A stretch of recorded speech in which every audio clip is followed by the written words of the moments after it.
Hey guys, welcome back to my channel. I'm Chioma, and today I want to talk about our fairy makeup mother, Miss Pat McGrath. I'm just saying, just give her some grace. Give her some grace. You know what I mean? She's a makeup artist. She's a makeup girly. She's not a finance girly. I'm just saying, she's not a marketing girly. But I'm just saying, give her some grace. She just wants to make dolls out of models and configure faces into pharaohs. It's these venture capitalists. They're the ones to blame. They're the ones pressing her. Give us more, more, more. And it's like, she just wants to give when her heart says to give. You know what I mean? She wants to self express with her makeup releases. They're the ones pressing it. I feel like they're the ones pressing it.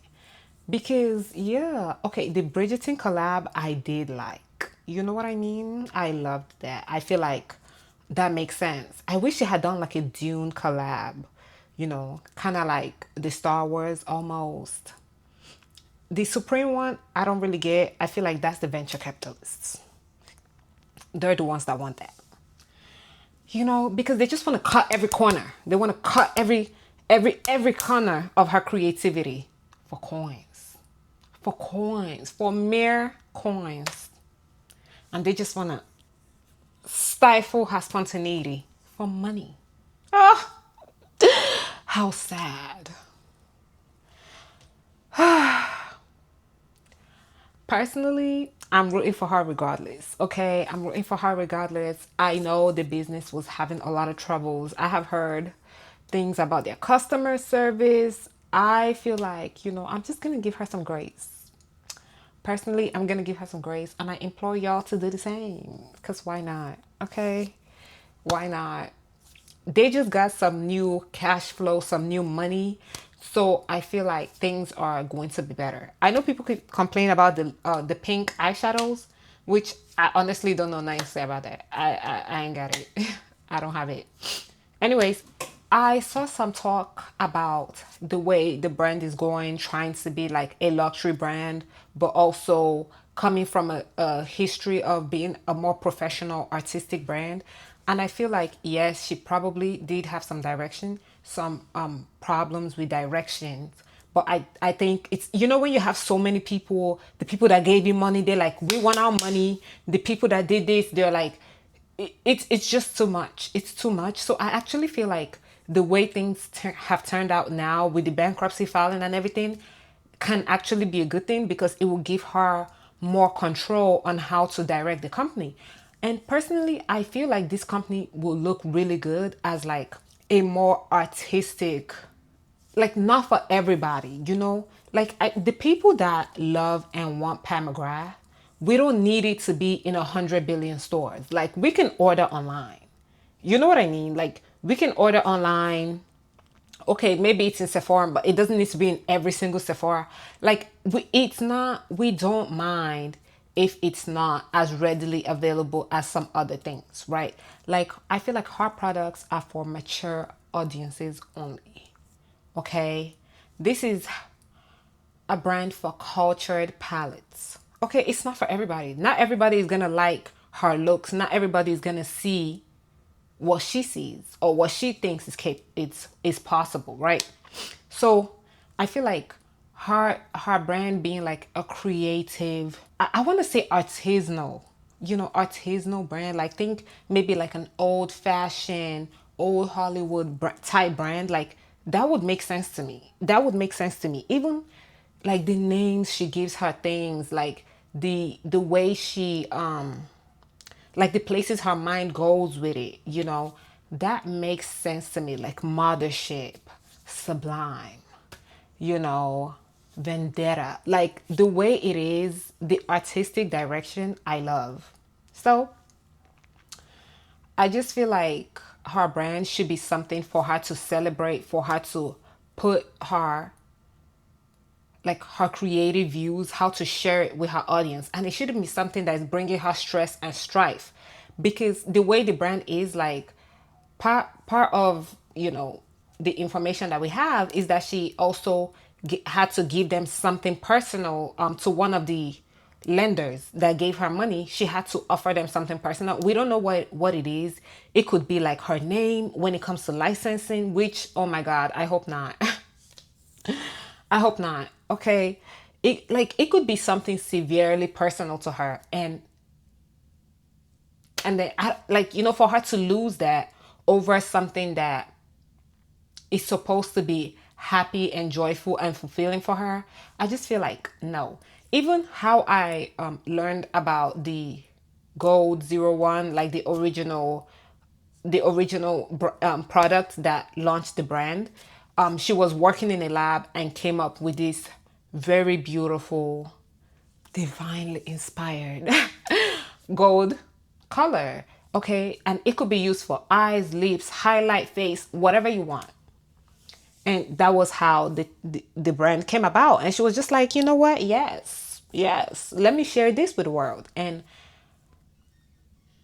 I feel like that makes sense. Yeah, exactly. It's like, oh, she felt inspired. She created this beautiful product and then she shared it with the world. Nah, she felt like, oh, she had to make more money. Or she felt like, oh, her brand was suffering, her brand. Or she had to do desperate things to like get her brand back together. I feel like that's just not the vibe that I want for our fairy godmother. Okay? Me personally, okay, I want her to have financial success with the brand, even if it's more of a smaller, smaller, artist type brand rather than like an influencer brand or a celebrity brand, because she's not really an influencer or celebrity, right? Like she's an artist. And so for her to have an artist brand, that would make sense to me, even if it's a bit smaller. And it's actually so insane because before she launched the brand, she had been thinking of it for a while. And she used to go meet with makeup people. And then people used to be basically like shoot her down and be like, oh, people are not gonna want that. People are not gonna want all these makeups that are too loud and too boisterous. They want, more toned down things that they can use day to day. And it's like the fact that people used to literally gaslight her and act like we wouldn't like what she's putting out. So I just feel like she's been through so much, and I really, really, really want her and her brand to succeed. Like, I'm rooting for you. I'm rooting for you, Miss Pat. I am rooting for you, okay? I am rooting for you. I can't wait to see what you will do when you're allowed to thrive in your creativity and just make what you truly believe you're meant to make. Like, that's what I want to see. I want to see the products that you want to put out. I don't want to see the products that you feel desperate to put. You know what I mean? Like, you feel like, oh, you have to do this so you can, like, I don't want that for you. So, more about her history. She actually got her makeup inspiration from her mother. Okay. Growing up, she was raised by a single mother in England, right? Her mom was a dressmaker and she used to mess with makeup a lot. Her mom also loved makeup, right? Like she talks about watching her mom mix eyeshadows with her foundations to like create a better shade match, which if you watched my last video, which I am gonna input into this video like at the end as the recommendation, because honestly, yeah, that makes sense. Especially from back then, like they did not have the girls out here looking great. And it's so crazy because they could have made shades, right? And it's like, back then when you did find a shade, it was like, oh my God. And that's what all the girls were using, even though it was the wrong undertone, or maybe it wasn't exactly the perfect shade, but you would just kind of make it work, mixing this paint, mixing that into it. You know what I mean? Like trying to figure out something. So she watched her mom do that, right? Like they used to go shopping and her mom would have to do all these mixings to make something work. Also, she and her mom, they used to like analyze like makeup from like Hollywood stars. They used to try to match like what kind of makeup they would do with like what outfit. And she never got any formal training, but she was super into makeup and she used to do it on herself a lot. I also heard like she used to sneak into the Vogue ready to wear shows, like, you know, the fashion shows with a fake ID. Her and her friends, they were doing this, but you know, it worked out because one of her friends became like the editor of like British Vogue. So maybe I should sneak into some things myself. I'm just saying. I'm just saying. But yeah. So like when she realized she wanted to be a makeup artist, because at first she wanted to be an opera singer, but she figured out she wanted to be a makeup artist because she had been asked by a radio presenter to do her makeup. So Miss Pat had done her makeup, had gone to this show. I think she was following a band. You know, back then they used to do that. They used to like just follow these musical bands from place to place. Like it was just a thing. Oh, what did they used to call them? Groupies. Like it was dead as a thing. People, random people would just follow these bands around, like, you know, to perform to their shows, all that. So I guess she was doing that, and like this band was like at a radio station. So the presenter was like, can you do that for me? Like whatever you did to yourself, can you do that for me? So that's how she was like, oh, she really, you know, I really like that. I think I want to be a makeup artist. And I'm pretty sure her mom was like, period. You know, because for her to love makeup and for her daughter to want to be a makeup artist, yeah. And then even one time she got to go to Tokyo with somebody to be like their makeup artist on a tour for 3 months. So it was, you know, she was getting up there. She was getting some gigs here and there. She was meeting people, making connections. One time she worked with Naomi Campbell, and Naomi was like, she really liked how she did the makeup, especially because she didn't really use much foundation. Which, once again, if you watch that my video, if I was Naomi, I would like that too. Because the foundations were not. It wasn't given. It wasn't given. You know what I mean? And also, like, we with her, like whenever she did people's makeup, she was never trying to like cover them up. It was always to highlight what was there, which I love. Like I feel like whenever you're adding anything to yourself, it should always be to highlight what you already have instead of to cover up like what you think you're missing, or to try to fit in, or to try to make or you know, anything like that. It should always be like to make yourself, you know, pop a little bit more, in my humble opinion. Okay. What else did I want to say?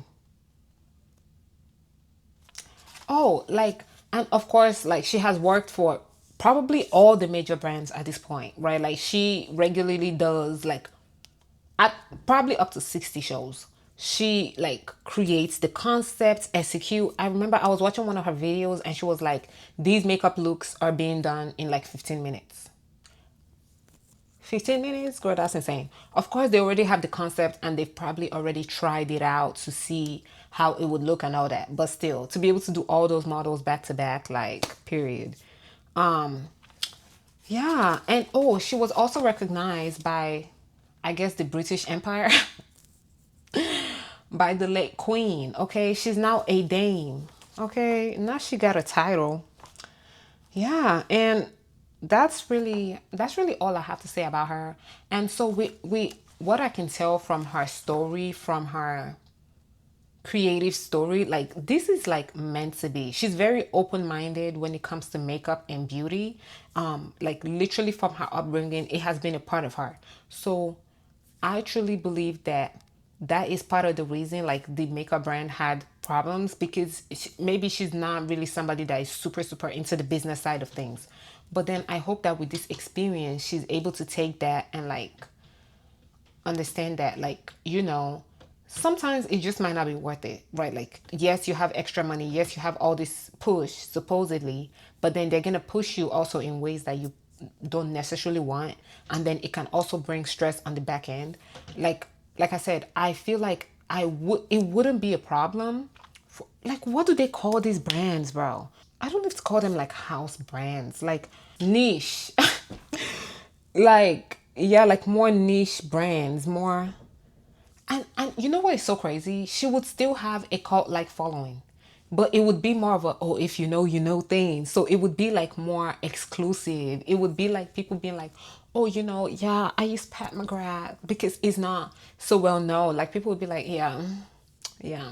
Just like how people like to do about the niche perfume houses. It's like, oh, I don't use, this is not Gucci. This is insert niche perfume brand here. You know what I mean? Like, and that brand, they might not make as many sales. And yes, their stuff is usually more expensive, but they will have a cult following. They will have people that support them, and they're able to just be more creative because they don't have the pressure of trying to appeal to a wide audience, you know?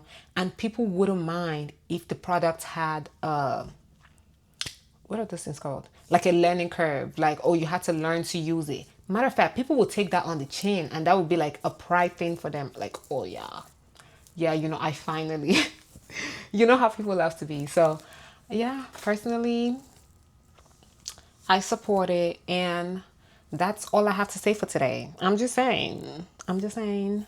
I wish her well. I wish the brand well.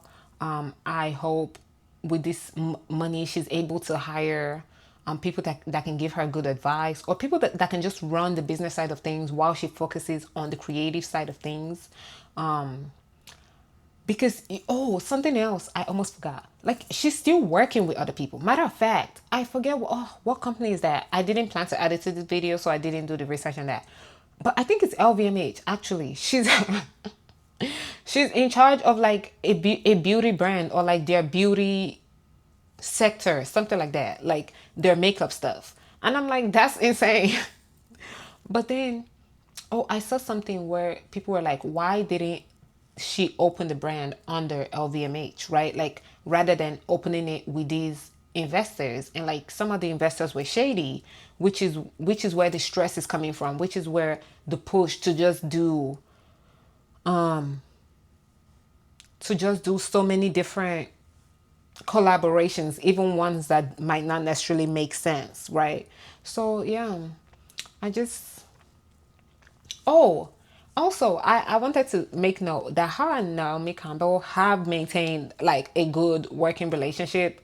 Because even when she released her Divine Rose collection, which I believe is like the latest one that she did, not latest, but like she has a whole Divine Rose theme. Naomi Campbell was the face of that, you know, so which I think is so beautiful. To be working together all these years and to maintain the connections, you know. Yeah. Yeah. So that is all I have to say for today. I will see you next time. I don't know who or what I'm going to talk about next time, but I'll be back. Don't fret. Don't miss me too much. I will be right back. And I am going to attach the makeup videos about the foundations on the screen somewhere. And yeah, don't forget to give this video a like, a follow, a subscribe. And let me know if there's anything you want me to talk about. Bye bye.